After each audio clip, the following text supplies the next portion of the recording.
కొంచెం బ్యాక్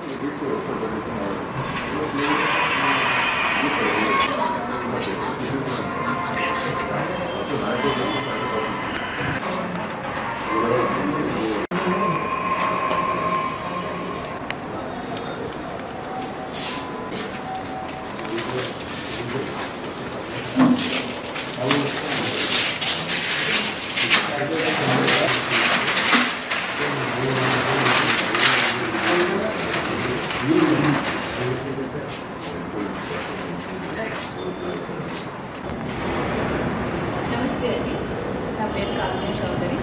ఇందులో నేను హీరోయిన్గా చేశాను.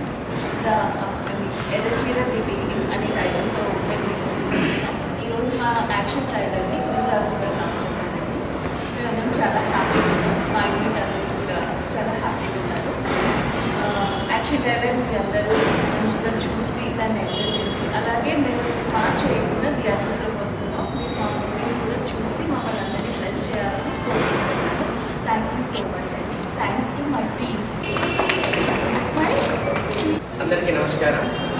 నా పేరు గోపి వల్పుత్ర. ఎర్రచీర సినిమాకి నేను ట్రైలర్ రైటర్గా పనిచేశాను. ఈరోజు action trailer release Dil Raju గారి చేతుల మీదుగా అయినందుకు మా టీం మొత్తం చాలా గర్వంగా ఫీల్ అవుతున్నాం. అందరికీ నమస్కారం. ఈరోజు మా Errachira the beginning action trailer launch చేసిన దిల్ రాజు గారికి ప్రత్యేకంగా చెప్తున్నాను. ఎందుకంటే చిన్న సినిమాల్ని ఈ మధ్య ఎంకరేజ్ చేస్తూ పెద్దది మంది యాక్చువల్గా చెప్పాలంటే పెద్ద బడ్జెట్ సినిమా దగ్గర మనకి ఇప్పటి వరకు 2020 నుంచి 4 years నుంచి దీని గురించి కష్టపడుతూ వస్తున్నాం. యాక్షన్ ట్రైలర్ అనేది మేము ఎందుకు చేసాం? ఈ యాక్షన్ ట్రైలర్ అంటే కంప్లీట్గా సినిమాలో ఉన్న కంటెంట్ ఏంటి చూపించడం కోసం ఈ యాక్షన్ ట్రైలర్ని ఉపయోగించడం జరిగింది. సినిమా కంప్లీట్గా horror and action oriented movie. నందు మాస్టర్ చాలా బాగా దీనిలో కంటెంట్లో చేశారు. శ్రీరామ్ గారు బాగా చేశారు. కమల్ కామరాజు అండ్ మా హీరోయిన్ గురించి చెప్పాలి. ఈ అమ్మాయి ఇందులో సస్పెన్స్ ఏంటంటే తర్వాత రివీల్ చేస్తాము. ప్రజెంట్ ఒక క్యారెక్టర్ రివీల్ చేస్తాం, తర్వాత రివీల్ చేస్తాం ఈ అమ్మాయిని. ఈ అమ్మాయి ఇందులో ఒక హర్రర్లో ఒక మదర్ సెంటిమెంట్ క్యారెక్టర్ ఎలా చేసింది, అదేగాక రాయల్ గారు మనోహర్ సాయి తేజస్విని కూడా ఇందులో చాలా బాగా యాక్ట్ చేసింది. ఆ అమ్మాయిది ఒక స్పెషల్ క్యారెక్టర్ ఉంటుంది. ఇందులో ఉన్న టోటల్గా తెలుగు ఇండస్ట్రీలో ఉన్న 22 మంది ఆర్టిస్టులు మన ఈ సినిమాలో చేయడం జరిగింది. అయ్యప్ప పి శర్మ గారు అఘోరాగా ఈ శివరాత్రికి అఘోరాగా చాలా బాగా మెప్పిస్తారు. ఎర్రచీర ది బిగినింగ్ ఈ మూవీ వచ్చేసి పద్మాలయ ఎంటర్టైన్మెంట్స్ మరియు శ్రీ సుమన్ వెంకటరాజ ప్రొడక్షన్ సంయుక్తంగా నిర్మిస్తున్నాము. దీనికి ఎన్పిటి సుబ్బారెడ్డి గారు నిర్మాతగా ఉన్నారు.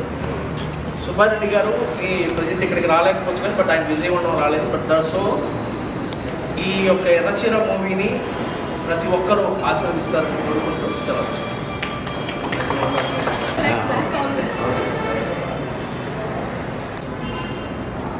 కొంచెం గ్లార్ వస్తుంది.